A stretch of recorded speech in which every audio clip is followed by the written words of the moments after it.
for this next question, we're going to focus on the EMA 80 here. Let's see here. So we have a description to generate short signals here, right? So this is all for short signals.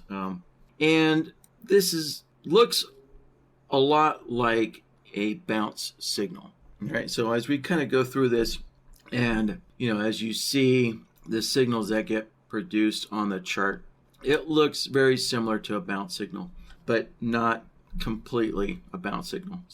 So it has two simple requirements, right? So criteria 1 and criteria 2. So criteria 1, right, involves two conditions, right? So one out of the two conditions needs to occur, right? So only one needs to occur. So condition A, the bar high approaches the EMA 80 to within 2 ticks of the EMA. So the bar high only needs to get within 2 ticks of our moving average. Or the bar high could cross the EMA 80, right? So either one. So basically, if the bar gets close enough to our EMA, or if the bar crosses the moving average, right? Either one will work. So once condition A or B, so once criteria 1 occurs, basically, then we're going to start basically a look back period. So we're going to start looking for criteria 2, right? And so criteria 2 needs to occur within the next 4 bars, right? So criteria 2 has to occur within the next 4 bars, within the first 4 bars, right after criteria 1. So simply put, we're looking for a down bar that closes below the moving average, right? So basically, we're just looking for the market to move back in the direction of the signal, right? So obviously, we don't want to see down signals on an up bar. So basically put. So that's it in a nutshell here. So there is a detailed caveat here, that needs to be obeyed here. So when criteria 2 occurs, right? So we get our down bar, that closed below the moving average. Again, this is for shorts. So remember, this is for shorts. We only want to see one signal during that 4 bar, searching period.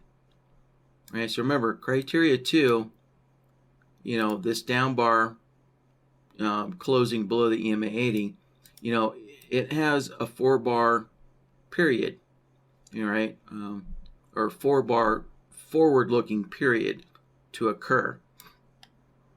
Now, you can imagine in a choppy market, right? In a choppy market, this could happen a couple of times, right? Or even criteria 1 could occur several times during this 4 bar period, right? So criteria 1 could inadvertently trigger this 4 bar searching period, right? And so what could happen is, when price is kind of chopping around our EMA 80, right? Criteria 1 could fire off again and again and again and start and begin that 4 bar, searching period for criteria 2, right? But we only want to see one signal during that 4 bar period, right? So basically, we want to block or prevent criteria 1 from triggering another 4 bar search,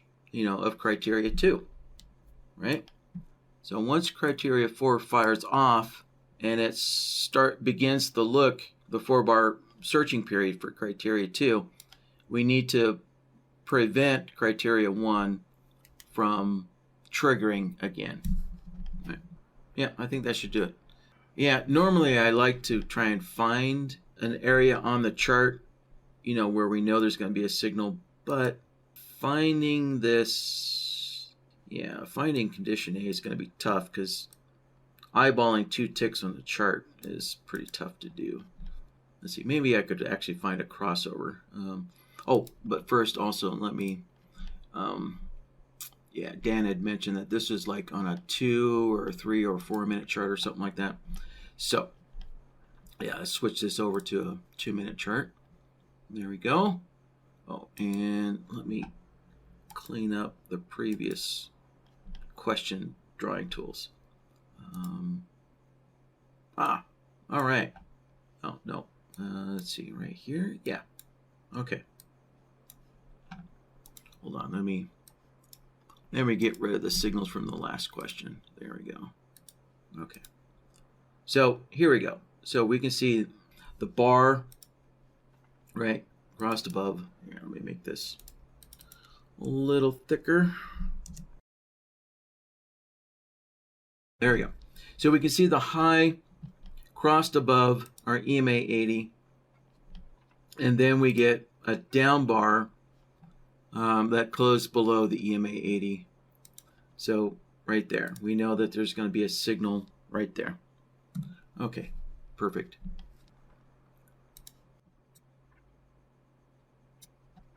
All right, so let's see, getting started here. What should we call this? All right. So this is kind of a fuzzy bounce signal, in a way.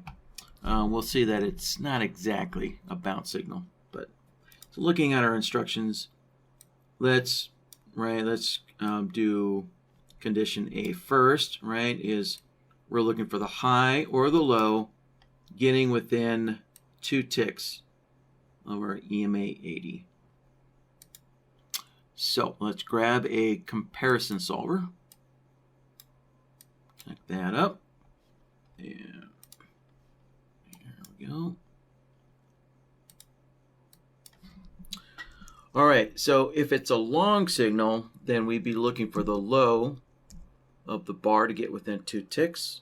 And so for a short, we're looking at the high to get within 2 ticks of the EMA 80. Okay.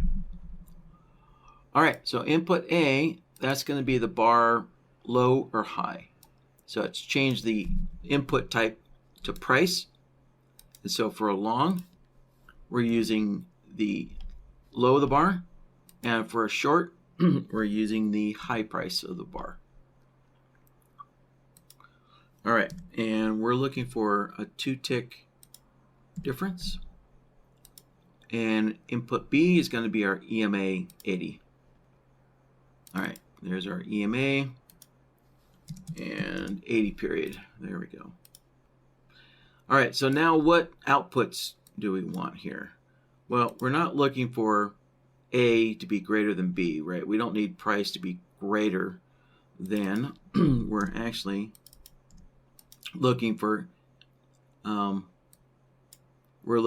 A, meaning price, the bar price, to equal B, the EMA, within 2 ticks here. Let's see. Yeah, it doesn't actually say within 2 ticks. Let's click off. Click back on.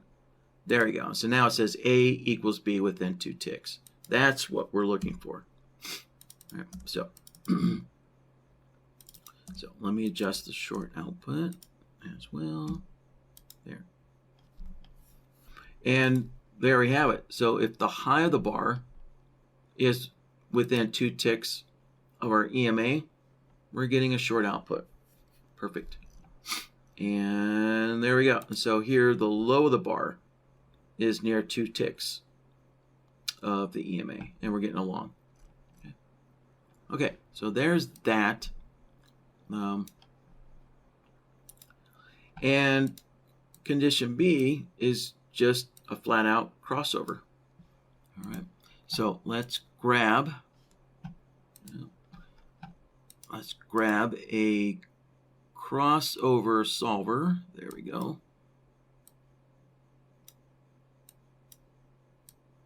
And this crossover is going to be set up exactly the same as our comparison solver. All right.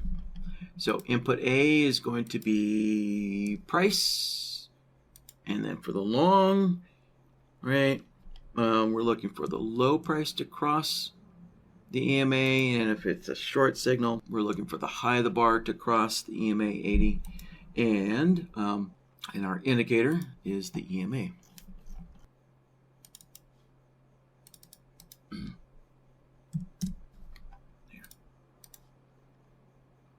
Okay, so there's condition A and B, and we're going to combine them together using an OR node here.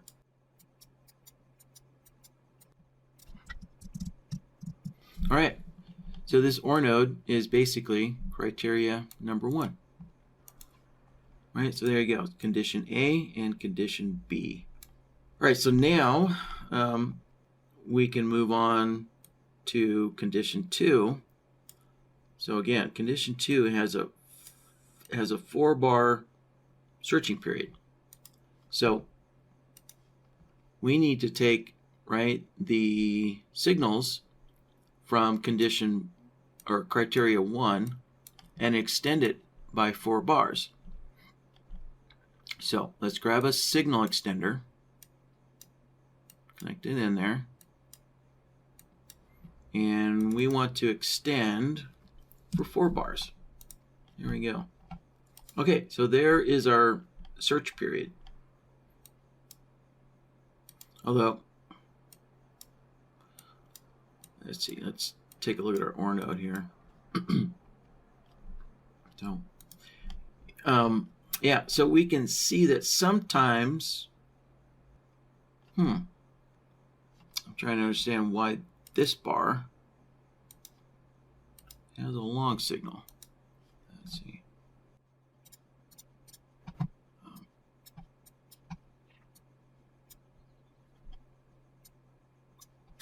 Oh, I totally forgot. On our crossover, I did not reverse the output for the crossover. Yeah, I skipped that part.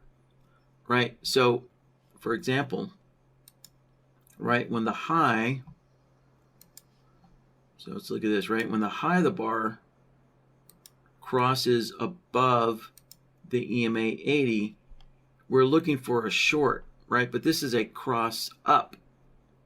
So the cross up normally, right, generates a long. For a cross up, generates a long, right, and that's the standard for trading, right? But we don't need the crosses in direction. We need crosses against direction. So we need to reverse that output. There we go. There. So now when the high crosses above our EMA, we get a short. And when the low, so here we can see the low crosses down, but instead we get a long signal. On that cross down, we get a long. On the cross up, we get a short. There. Okay. Here. Yeah, there we go. Okay. There. And there.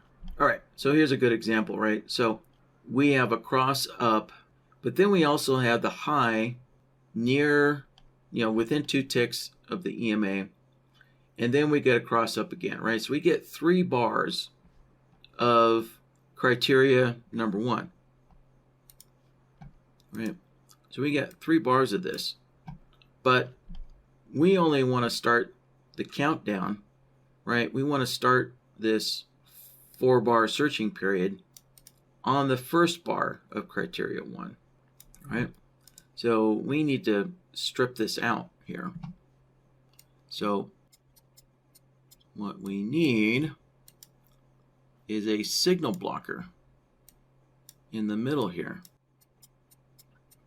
Let's connect that in. And since we have a 4-bar, searching period, so our signal blocker is going to need to block for 4 bars. Okay. And so now over here we just have the first bar of criteria 1, right? And the other two bars, the second and the third bar, right, they're blocked by our signal blocker. So now we can take that and plug it into our signal extender. There. Right? So now we have a nice, clean 4-bar search period when criteria 1 happens. So, right, so we actually, the low crosses down, so we might get a possible long signal here. If we had a bar that closed up and above, we would have generated a long, but it didn't happen. And then we had a bar high that was within 2 ticks of the EMA 80, and so we might get a short signal here. So okay, so let's put that there. All right, so now that we have this 4-bar search period cleaned up, only from the first bar of criteria 1, so now we can start building the logic for criteria 2, which is we need a bar in the direction of the signal and to close, on the correct side of the EMA. All right, so let's grab a bar direction solver, simple enough. And let's grab another comparison solver so we can compare the close of the bar to the EMA 80.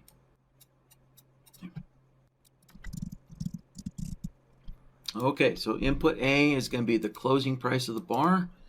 So let's change the type to price. And there's the closing price already set up for us. And input B is going to be our EMA. So let's open that up. There's our EMA. And put in the 80 period. There we go. So, all right. And of course, if you wanted to, you could say, okay, I want the close to be at least 2 ticks away from the EMA, 2 ticks. So you want the close of the bar to be 2 ticks below or 2 ticks above, the EMA. So if you wanted to do something like that, you could. So, right. And so we can see here, A has to be greater than B by 2 ticks, right? You could sneak something like that in there. So, but we'll just put it back to 0. All right, so this is criteria number 2. And so we need to combine it with, our signal from criteria number 1.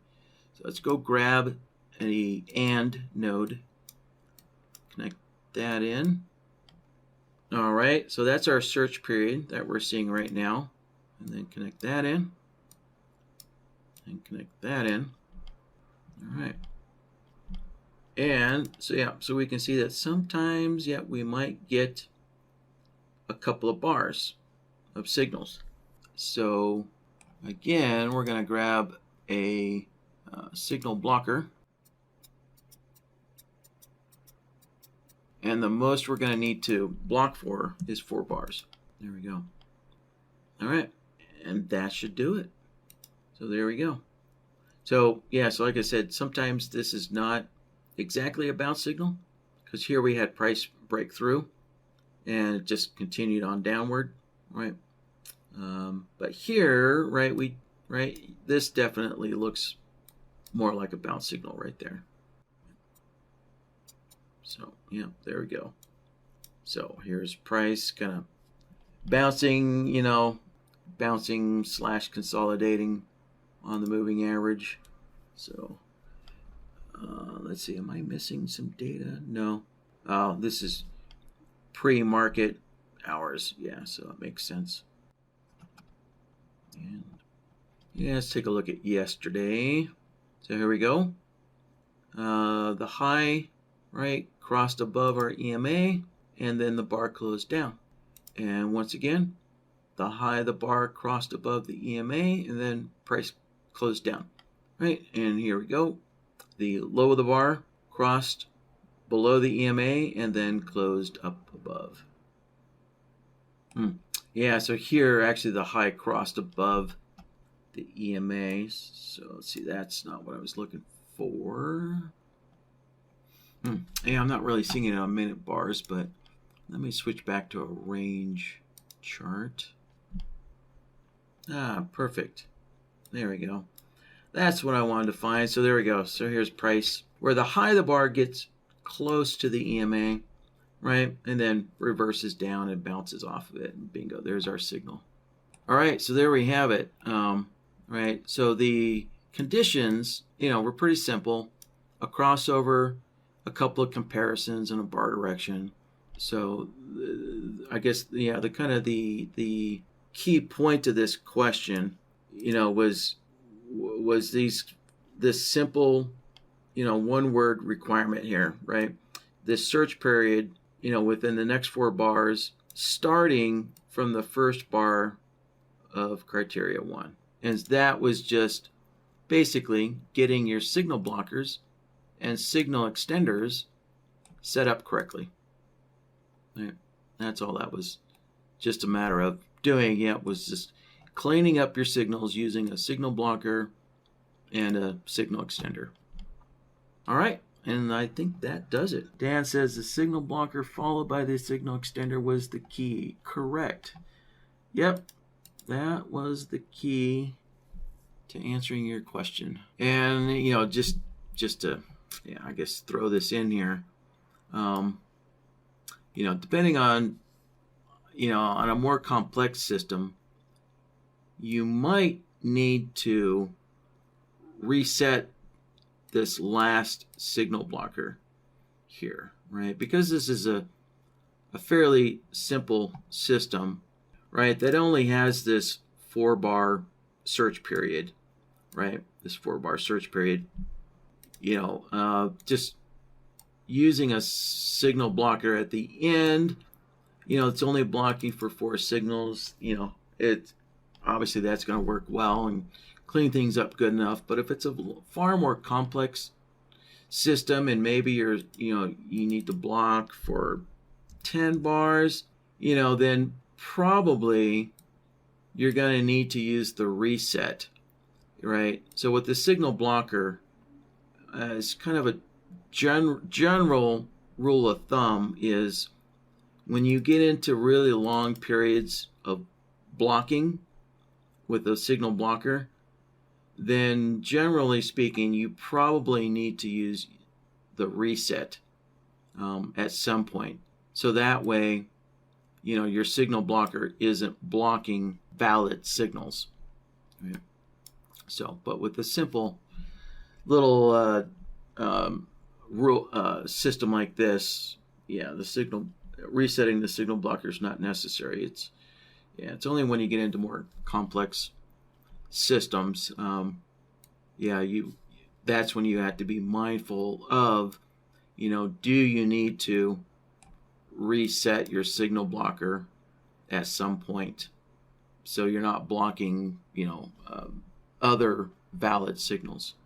So, but this only has a little 4-bar blocking period, so chances are you're not blocking any valid signals.